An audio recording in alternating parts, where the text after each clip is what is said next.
Hello and thanks for watching the next video of Palo Alto video training series.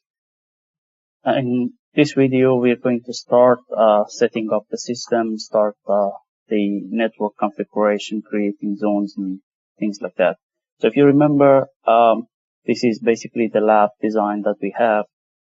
We have our Windows server here. We have our Palo Alto Firewall with 3 interfaces. We have our PC with basically 2 virtual interfaces and 1 interface to access internet. In this video, we're going to basically start the configuration of network interfaces, talking about what are the differences between layer 2, layer 3 zones and configuration of the zones, interface management, profiles, and basically how we can assign a set of rules for specific interfaces, zone protections, what they are, DHCP, DNS, and things like that, and a bit of routing. So let's get started. So as you can see on my VMware workstation, I have already started my Palo Alto firewall, as well as my Windows server. So you can see I've got my servers up and running. Next thing we want to do, obviously, we want to log into the interface of the firewall, to the management interface of the firewall that we have configured before, and start the configuration. So we just log in, and we're still using the default password. That's why it's going to prompt you. So first thing we're going to do, we're going to change the default password to something else, so it's not going to prompt us anytime we connect. So we go to Device, Administrators, click on the username, old password, and new one. So that's it. So we just changed the password. Next thing we're going to do, we're going to start obviously doing the interface configuration as I just said. We have 2 interfaces, interface 1, interface 2. Interface 1 is the inside interface of the firewall. Interface 2 is the outside interface of the firewall. And based on the diagrams, I'm just gonna go back to the diagram that we had and start obviously doing the configurations per diagram. As you can see in the firewall, in the inside interface, we're supposed to set up these IP address 192.168.1.10 and on the outside interface 192.168.137.10. So let's get started. Ethernet 1/1, just click on the interface, pretty simple. So you can see there are different types of interfaces in there. HA interface, if you basically want to bundle a couple of interfaces together, and usually that's what you want to do in a typical production environment. You want to have an LACP channel or something like that, but for this particular lab environment, we don't need that. And the important ones are layer 2 and layer 3. Layer 2, obviously, if you want to work with VLANs and stuff rather than working with an interface, you could set it up as layer 2, or if you want to basically work with interfaces directly, you could set up as layer 3. The important point is, even if you work with layer 3, you still can tag the interfaces, and you could basically use it with VLANs as a trunk interface, so it doesn't really have to be a layer 2 to be able to do VLAN tagging, which I'm going to show you in a second.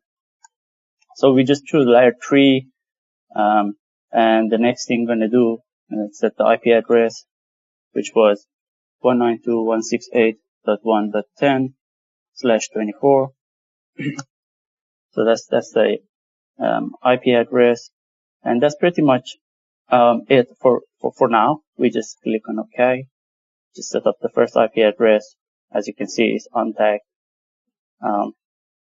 Next interface is this outside interface, and the IP address that we have for outside interface is 192.168.137.10. So let's do that as well. Let's click on that. Choose layer 3 address 192.168.137.10/24 and click on OK. So now we got our interfaces, host interfaces. So just quickly show you before we go to the next step, just show you what I talked about layer 3 tagging and VLAN interface. So if you have a trunk interface between your switch and the firewall, and you want to do some tagging, you see that if you select the interface, you have some basically you can add some sub interfaces, and click on that. You see that you got a tag option in there. So you could say, for example, VLAN 10 is going to have a different IP address and things like that. So that's if you require it for the purpose of this particular lab that we're doing, we don't really need that, but just so you know. Next step is, so we have assigned the IP addresses to the interfaces. The next step is to define the zones. So it's pretty simple. As per our lab, we will have 2 zones, inside and outside. So let's do that. We just define our inside zone is a layer 3, and interface 1/1 is the zone that we have. Don't worry about the inclusion, exclusion list and all this stuff. We'll talk about it later. Just let's do that. And we define outside zone and choose interface 1/2. Click on OK. So we've got our IP addresses, we've got our zones, and the next step, which is basically an important step as well, is to make sure you have basically proper routing on your firewall. By default, your firewall is not going to allow any route on the interfaces. So you need to have at least some basic routing on your firewall enabled for you to be able to talk to the firewall, to communicate, for your workstations to be able to communicate to the firewall. So we go to the virtual routes, and basically what we do there, you could just use the default one, or you could just add a new one. We just add a new one. We just call it my route. And basically all we want to do, we just want to add both interfaces that we have and define a routing. So we have other options in there that I'll talk to you about those if you have dynamic routings and stuff, but this is just to make sure that we have routing capability on the connected interfaces. Just click on OK. So we've done all these, which is good, and pretty much we already we've done our initial configuration and we're ready to test it. The next thing that I wanted to basically show you is interface management, as I said. So you could basically set up some interface management profile and allocate that to the interfaces. So basically you will have some sort of permissions on that particular interface from specific clients to do some tests and stuff. So let's do that. This is a lab environment, so I just want to make sure that everything is working okay. So I'm going to create a management profile, call it my management profile, and I'm going to permit ping, SSH, HTTP, HTTPS on this particular management profile, and permitted IP addresses. Obviously, I want to basically have a test, be able to test both inside and outside interface of the firewalls. So I'm going to basically specify inside network and I'm going to specify outside network as well. So typically in a production environment, you might not want to have your outside interface to have, management access to your firewall. This is again just a test environment. So I just want to make sure that everything is working okay. And then we could later on remove these from the configuration if we need to. Just click on OK. So we have all these set up. The next step is basically allocate this management profile to one of the interfaces or both of the interfaces that we have configured before. So we just go back to our interfaces. You see, we got interface 1/1, 1/2 here. We just click on the interface, go to the advanced, and see that we got management profile in there. Drop down box, choose your management profile, click on OK again. Same thing we do it on the other interface.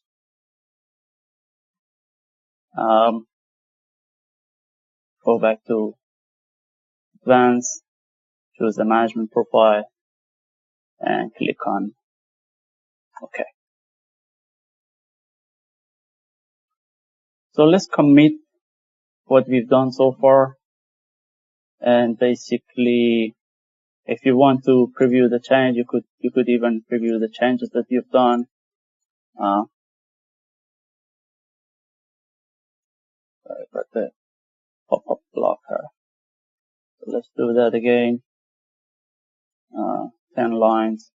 It's going to show us what is being added to the firewall, basically.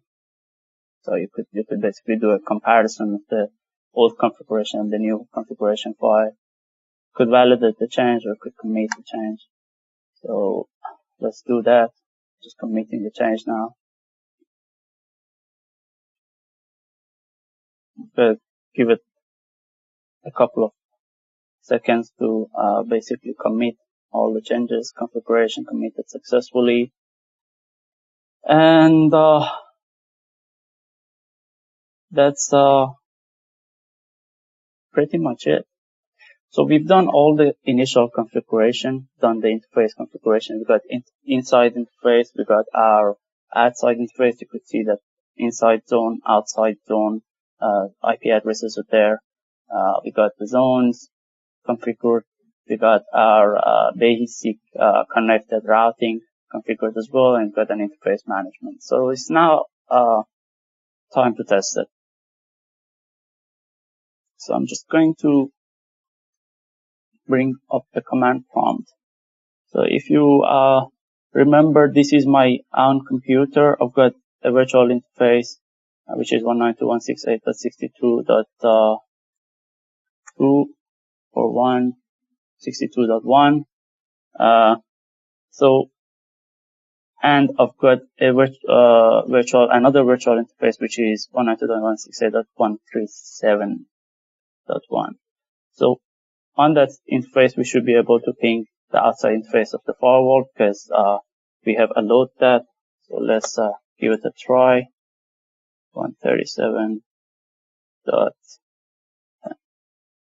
And sure enough, we can ping the outside interface of the firewall. Doing another test, we go to our Windows Server machine. Going to log in. And try to ping the inside interface of the firewall from this machine, and sure enough, we can ping the inside interface of the firewall. So we pretty much have done all the initial configuration on the firewall. We got connectivity from our Windows Server to the inside interface, and we got connectivity from firewall to the external world for our basically PC, which is acting as a router now. And the other thing that I just wanted to basically show you is zone protection profile. That's an important one to know as well. So we just basically can set up a zone protection profile, which is an important thing in a production environment for DOS attacks and things like that. So if you create a profile for your zone protection, you could just call it my zone protection. That's what I call it. You could call it anything. So we could set up different protection levels, like SYN protection if there's a TCP SYN attack. So it's gonna basically alert and activate the profile and things like that based on the number of packets that it's receiving. Ping and things like that, even IP version 6. So you could set up all those, scanning and other things. If scanning happening, it could block, and protect the zone, and basically spoofing and all those kind of stuff. So you could set up basically lots of different, security mechanisms in terms of protecting the zone, globally, and basically dedicate that to the zone. So we're just going to, as I said, we just do it for TCP scan and UDP scan. Just set up ping. We're not using ICMP version 6, so we don't need to worry about that, and UDP packets. So we just click on OK. So we've got the profile set up. Now it's time to go back to your zones. Click on the zone and basically choose your zone protection profile. And if you want to choose it for inside as well, you could do that too. And again, click on commit. And that's it. So you got your zone protection profile configured as well, which is, as I said, again, which is very important in your production environment. Otherwise, you could be under DOS attack or any other type of attack. And firewall obviously won't do anything if you don't set that up properly. The other thing that just wanted to show you is DHCP. So if you want to set up a DHCP server, basically you could do that, or you could have a DHCP relay. In our environment, we don't really have any DHCP client because we don't really have any workstation or any other device apart from our Windows server, but it is fairly straightforward to set up. So you could just specify which interface is your base for DHCP, our inside interface, what is the DHCP pool again. So you could just set up your pool in there. You could set up a whole range, or you could set up a whole subnet, or you could set up a range and things like that. So as you can see, the example is there. You could reserve some of the IP addresses and stuff if you want to. You could change the DHCP options and stuff as well. It is fairly straightforward to set up. Same thing if you don't really want to set up DHCP, and you have an internal DHCP server, all you want to do is just redirect the, basically request to your internal DHCP server, to the other DHCP server that you have. And all you need to do is just set up the DHCP server IP address on here and specify on which interface it is. And, all of the DHCP requests from the clients will be sent to that IP address. The other important thing is, because again, as I said, Palo Alto firewalls are next generation firewalls, and they are, they rely on, name resolution and DNS quite heavily. So you definitely need to make sure that, you have a good DNS infrastructure, and your DNS, names can be resolved properly. In our particular case, we're using our, Active Directory, the internal DNS server, as a DNS server. So we need to set up the IP address of that as your, basically, main DNS server. As you can see, I've already done that, but just to show you.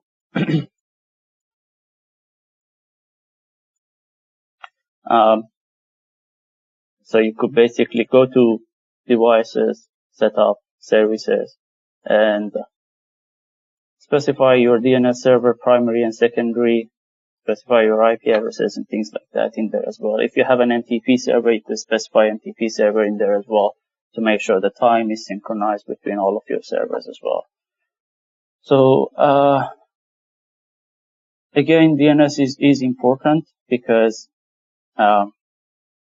your firewall relies on DNS names and it can do the application filtering and things like that. I guess, we have pretty much covered all the things that we wanted to talk about for this particular video. So I'll see you on the next one. Thanks.